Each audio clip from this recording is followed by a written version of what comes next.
You know what's funny? People think doors are locked just because they're closed. They stand there, staring, sighing, sulking, waiting for someone, anyone, to hand them a key. A promotion, a relationship, a miracle, maybe even a lottery ticket. But what if I told you the doors were never really locked? You know what's funny? People think doors open with keys, metal, cold, clanky little keys. But the real doors, the big ones, the heavy ones, they don't respond to metal. They respond to sound. Not the sound of knocking, no. They respond to the sound of belief wrapped in words. A sound that slices through the silence like a whisper in a graveyard. You say it once, nothing. You say it twice, maybe a breeze. But say it 3 times with that fire behind your tongue, and suddenly reality starts to twitch. Because your voice is the only tool you've been given that can reshape the rules without lifting a finger. Isn't that delicious? You see, they never told you that your voice was a weapon. They trained you to speak like a lamb in a den full of wolves, whisper your dreams, hush your hopes, suppress your truth. But behind every locked gate in life is a vibration, a frequency waiting to be matched. And the moment you speak from your soul instead of your throat, doors don't just open, they beg to be walked through. But people mumble. They doubt themselves mid-sentence. They kill their own prayers before they even leave their lips. Isn't that tragic? Watching someone bury their future in their own tongue. But here's the twist. They think it's about saying the right thing. No, it's never been about that. It's not the phrase, it's the power. The electricity behind the syllables, the madness behind the mantra. Because the universe doesn't hear what you say, it hears how you feel when you say it. That's the joke. You can chant all you want, but if your heart's a graveyard, your voice is a ghost. And ghosts don't move mountains. They just haunt them. But when you say something 3 times, really say it, you're not just speaking to the air. You're carving symbols into space, hammering your will into the fabric of everything. The first time your voice shakes, the second time your doubt cracks. The third time, that's when reality finally leans in. That's when the door that's been pretending to be a wall suddenly starts to remember it's on a hinge. That's when life flinches and says, okay, maybe this one's serious. Because repetition isn't just habit, it's hypnosis. And you've been hypnotized your whole life by lies, by limits, by lullabies of mediocrity. But now it's your turn to hypnotize the world back, to flip the script, to reverse the spell.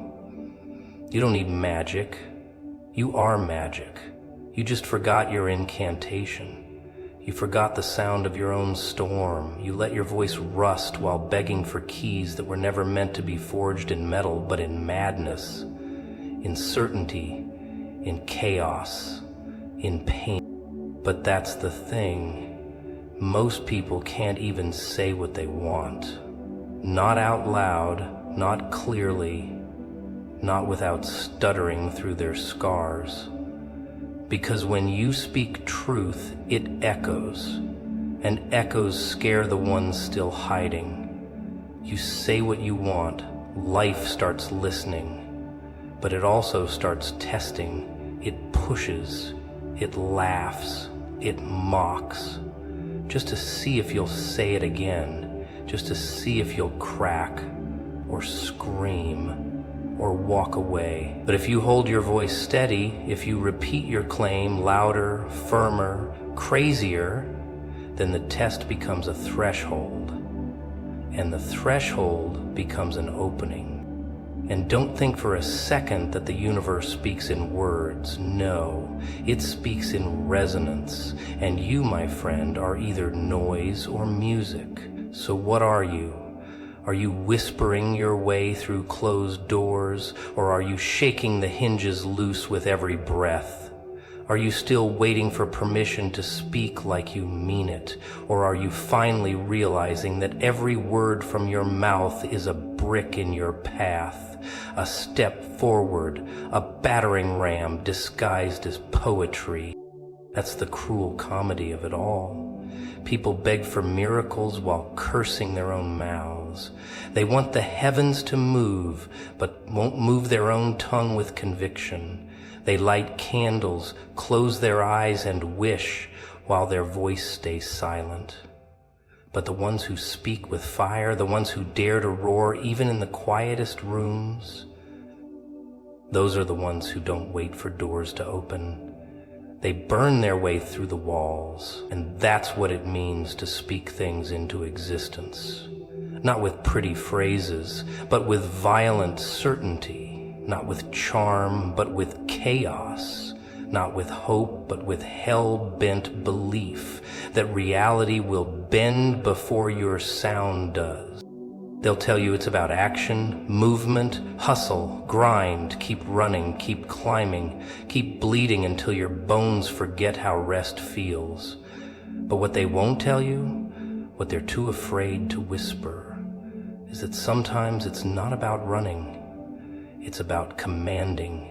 And you don't command with fists, you command with your words, with your tongue, with the sound that crawls out of your throat when silence becomes too heavy to carry. You don't need a crown to rule your world. You need the courage to speak like you already wear one. That's the part they leave out of the manuals, the self-help guides, the shiny little slogans they paste on walls. They sell you movement because silence is terrifying. But there's a storm louder than noise, and it begins the moment you stop running and start declaring. You walk into a room, eyes hollow, spirit dented, heart stitched together with shaky hope, and you wonder why nothing changes. You scream inside, but nothing outside moves. That's the trick. That's the trap. You think your thoughts are loud enough. You think your pain is visible. You think the world should just understand. But the world is deaf until you make it listen, not by shouting, but by speaking with intention. Not volume, vibration. That's where the chaos lives. That's where reality starts to crack and shift and twist into something new. But most people speak like beggars, not warriors. They ask, they plead, they mumble prayers that sound more like apologies. But when you speak with authority, when your words aren't requests but blueprints for what must be, everything starts to rearrange itself. You've been taught to be polite, to be nice, to say please and thank you and I'm sorry even when your soul is burning. But the universe doesn't reward politeness. It rewards precision, clarity, madness wrapped in intention. Your words are supposed to pierce reality like a dagger, not tickle it like a feather.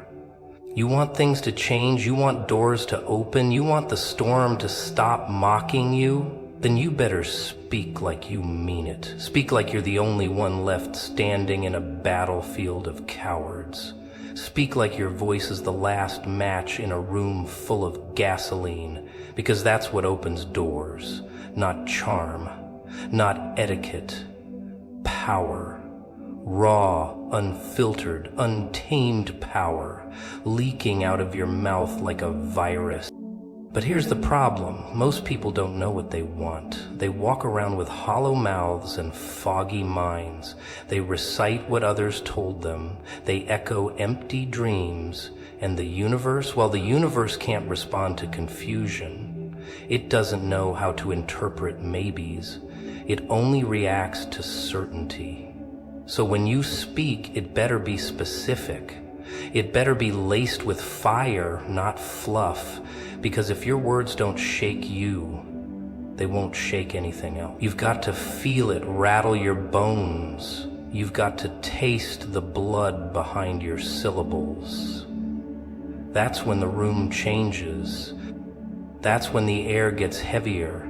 That's when reality leans in, wondering what the hell just entered its domain. They told you to manifest, to visualize, to dream, but they forgot the part where you speak it. Loud, repeated, ruthless, like a madman carving his truth into stone. Because if you won't speak what you want, something else will speak over you. Doubt, fear, the voices in your head that sound suspiciously like all the people who told you to stay small. You've been quiet for so long you've started mistaking silence for humility. But silence doesn't make you holy. It makes you forgettable. And you weren't born to be forgotten. You were born to rewrite scripts, shatter ceilings, destroy expectations with nothing but sound waves crashing from your mouth. But it's not just about saying it once. No, once is just noise. Once gets lost in the wind. But three times creates a rhythm, a heartbeat, a frequency that slices through doubt like a razor.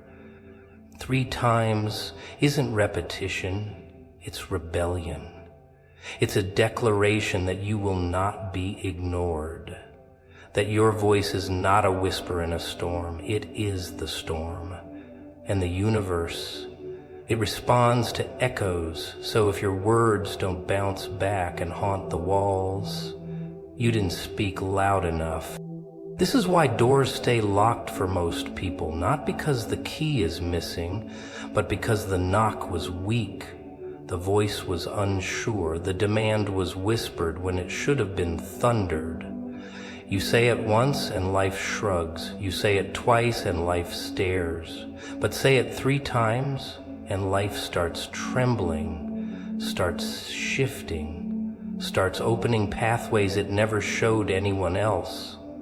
Because now it believes you're serious. Now it knows you're not playing pretend. Now it understands that your voice isn't asking, it's ordering. And everything around you starts rearranging itself to obey. They always talk about timing, don't they? Timing this, timing that. Right place, right moment, perfect stars, aligned planets, yada yada. But no one talks about rhythm. Not the rhythm of the world, but the rhythm of your own voice. The beat of your own declarations, the tempo of your soul when it dares to speak into chaos. You see, most people just blurt things out, like broken radios, hoping something sticks. But the ones who shake the walls, they don't just speak, they chant. They don't just mutter wishes, they summon them. And that's where the madness starts to taste a little like magic. Say it once, it's a whisper. Say it twice, it's a request. But say it 3 times, now that's a spell. Not the fairy tale kind, no wands, no fairy dust.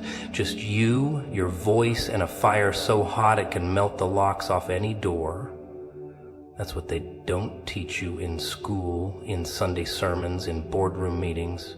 They teach you logic, structure, etiquette, but they never teach you the power of a word repeated until the air trembles, until reality starts sweating. Because the first time you say it, the world listens out of curiosity. The second time, it leans in. But the third time, it obeys. And you know why 3 is the number that cracks the code? Because it's not a number, it's a pattern, it's rhythm, It's energy building on itself, looping into certainty, infecting your nervous system, rewriting your belief code without asking for permission. Most people think it's superstition. They laugh, say it 3 times and all doors open, they mock, but they don't understand. Words are weapons. Words are currency. Words are damn crowbars for locked destinies.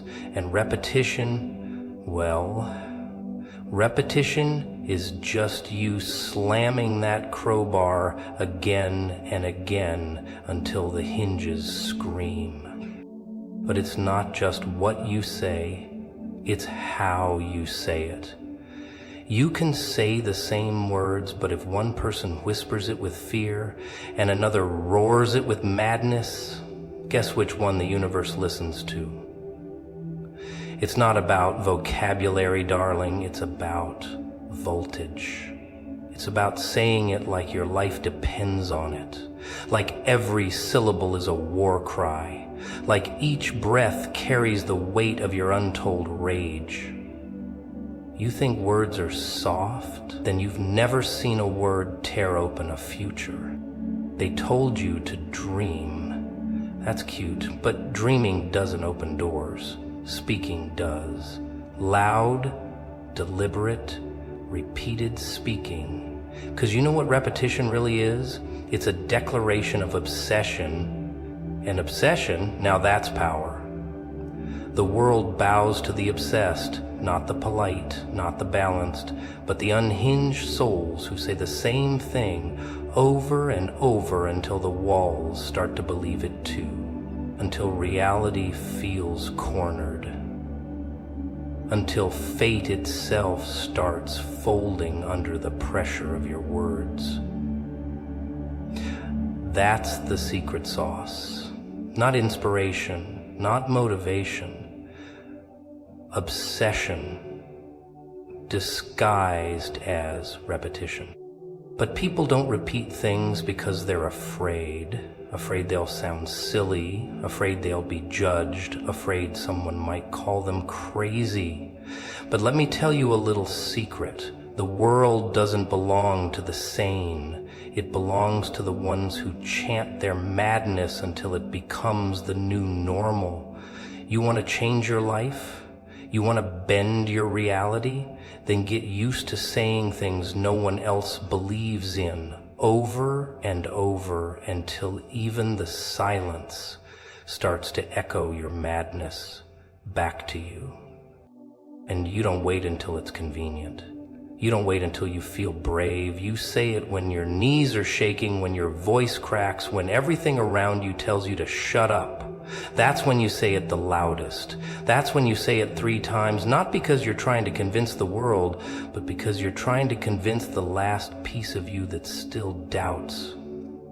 That little voice in your head whispering, what if nothing changes? That's the voice you drown with your repetition. That's the voice you suffocate with your rhythm. Because when you say something 3 times, you're not just speaking to the world, you're rewiring your spirit. You're casting a new spell on your blood. You're infecting yourself with conviction.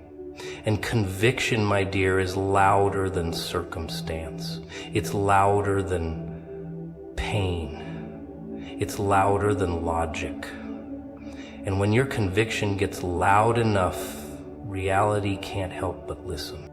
So no, it's not magic. It's madness practiced with precision. It's chaos controlled by repetition. It's you taking the same sentence and turning it into a hammer, slamming it again and again against the locked door of your destiny until the whole damn frame collapses under the sound of your voice. They say silence is golden, but sometimes it's iron. Heavy, cold, pressing against your ribs like a weight you didn't ask for. You walk into a room, heart full of hope, soul buzzing with expectations, and boom, nothing. No applause, no signs, no whispers from heaven, just a void so still it starts to echo your own insecurities back at you. And you think, maybe I'm lost, maybe something's wrong. But what if the silence isn't punishment? What if it's preparation? People want thunder, they want fireworks, they want loud signs and neon miracles. But when the universe goes quiet, when God stops sending hints and you start seeing nothing but shadows, that's when the real game begins. Because silence isn't absence, it's focus. You don't hear the chef screaming in the kitchen when he's crafting the masterpiece. You don't hear the surgeon yelling when his hands are deep in the work. The artist doesn't talk while painting. The architect doesn't scream while drawing the blueprint. And when God goes silent, maybe, just maybe, he's doing his finest work behind the curtain. You see, distractions are loud.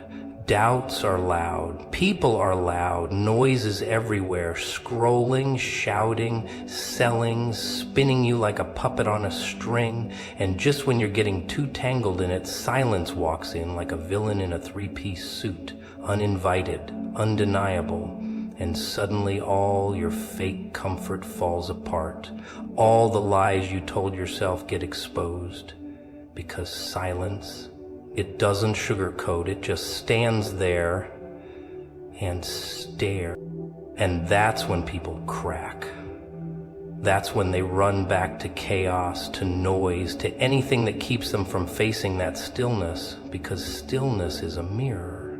It shows you what you've been avoiding, the wounds you dressed up with ambition, the fears you disguised as logic, the pain you buried under productivity.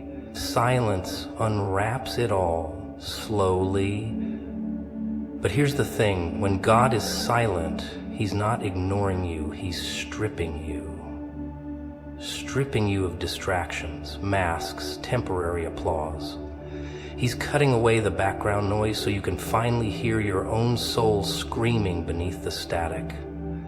He's breaking your routine, not to punish you, but to rebuild you. Because you were too addicted to the noise, too attached to the validation, too drunk on distractions. And when you don't detox willingly, silence becomes your rehab. People think breakthroughs come with lightning bolts, but no, sometimes they come in whispers, or worse, in nothing at all. No signs, no symbols, just stillness so deep you begin to lose your mind. But maybe that's the point, to lose the mind that clings to the old, so you can build the one ready for the new. Maybe silence is not emptiness. Maybe it's the sound of alignment. And during that silence, you start hearing things you never noticed before.